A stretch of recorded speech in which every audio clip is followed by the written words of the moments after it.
Hello दोस्तों, जय सिया राम। मैं आपका अपना ऋषभ पटेल आज ऐसी बात कहने जा रहा हूँ जो कलयुग की सच्चाई भी है और एकदम सत्य है। और मैं जो बात बोलूँगा उससे उस बात से किसी किसी को बुरा भी लग सकता है। उसके लिए मैं पहले ही माफ़ी मांग लेता हूँ।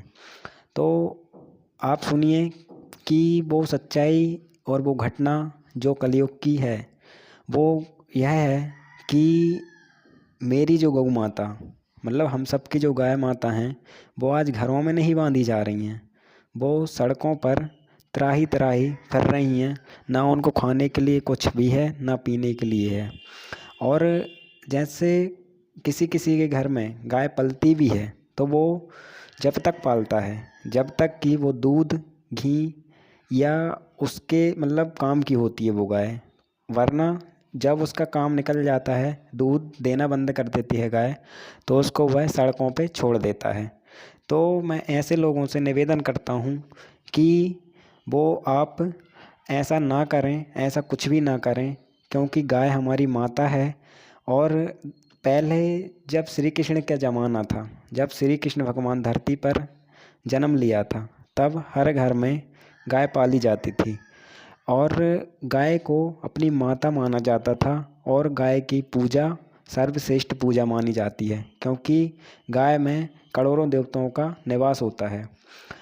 और लोग क्या कर रहे हैं, लोग सिर्फ गाय को पालते तो हैं लेकिन जब तक वो दूध देती है। इसलिए सभी से निवेदन करता हूँ कि आप हर घर में एक गाय को पालें और गौ माता को अपनी माता समझकर घर में रखें और पालन पोषण करें उसका।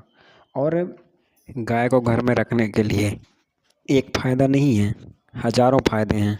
जैसे कि गाय से दूध मिलता है, दूध से दही मिलता है, दही से छाछ मिलती है, छाछ से घी, पनीर इत्यादि बहुत कुछ मिलता है। इसलिए गाय को घर में अवश्य पालें और गाय को अपनी माता समझकर ही उसका पालन पोषण करें, ना कि उसे जानवर समझकर सड़क पर छोड़ के आ जाएं। क्योंकि गाय माता यदि सड़क पर जाएगी तो ना आपको दूध मिलेगा, ना घी मिलेगा, ना मक्खन मिलेगा। और सबसे बड़ा कारण तो यह है कि गाय माता सबसे ज़्यादा शक्तिशाली माता होती है। और गौ माता को घर में रखने से बहुत से फ़ायदे भी होते हैं। जैसे घर में यदि कोई ग्रह चल रहा है या वास्तु दोष है तो वो स्वतः पूरा समाप्त हो जाता है। और गाय से हमें गोबर प्राप्त होता है जिससे आप खाद भी प्राप्त कर सकते हैं। और यदि आप गाय माता को घर में रखते हैं तो गौ माता से जो निकलने वाले दूध दही मक्खन इत्यादि का आप सेवन आराम से कर सकते हैं। और गाय माता से जो दूध दही मक्खन गोमूत्र गोबर इत्यादि पंचगव्य के रूप में माना जाता है। और गाय माता सर्वश्रेष्ठ और सबकी माता होती हैं। इसलिए गौ माता को घर में अवश्य पालें। और मेरा एक निवेदन और है कि गौ माता को घर में रखने से आप हमेशा खुश रहेंगे, घर में कभी अशांति नहीं आएगी। क्योंकि गाय धन है, मन है, तन है और जीवन का आधार भी है।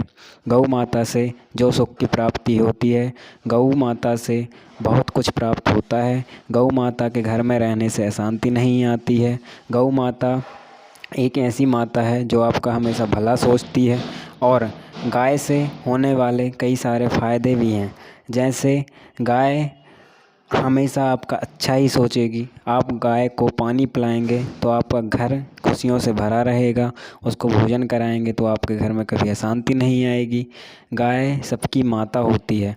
और आपको पता होगा कि गौ माता में 33 कोटि देवी देवताओं का निवास होता है। तो एक गाय रखने से आपके घर में 33 कोटि देवी देवताएं निवास करेंगे। इसलिए गाय को आप अपने घर में अवश्य पालन करें। और आपसे एक बात और कहना चाहता हूँ कि जो लोग गाय से होने वाले दूध प्राप्ति के लिए गाय को घर में रखते हैं और जब गाय दूध देना बंद कर देती है तो आप उसको सड़क के सड़क पर छोड़ देते हैं या आवारों की तरह कहीं भी छोड़ कर आ जाते हैं। तो कृपया आप ऐसा ना करें, क्योंकि इससे आपको बहुत बड़ा पाप लगता है और ऐसा करने से गाय माता भी बहुत परेशान होती है।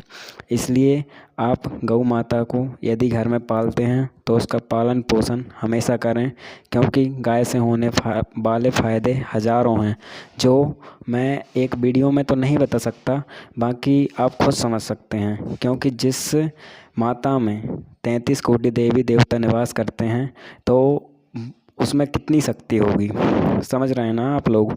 इसलिए आपसे एक ही निवेदन है कि आप गाय को अवश्य पालें और गौ माता को जानवर ना समझें, क्योंकि गौ माता जानवर नहीं है, एक माता है, देवी है।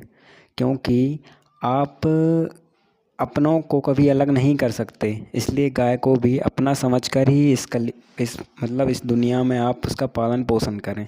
और कलयुग में ज़्यादातर लोग गाय को गाय नहीं, ना माता ना गाय, उसको सिर्फ जानवर के रूप में देख रहे हैं।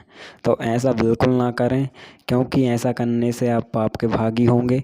और भगवान श्री कृष्ण ने भी कहा है कि यदि गाय कलयुग में गाय यदि त्राही त्राही फिरेगी तो एक समय ऐसा आएगा कि इंसान को भी रहने के लिए जगह नहीं मिलेगी।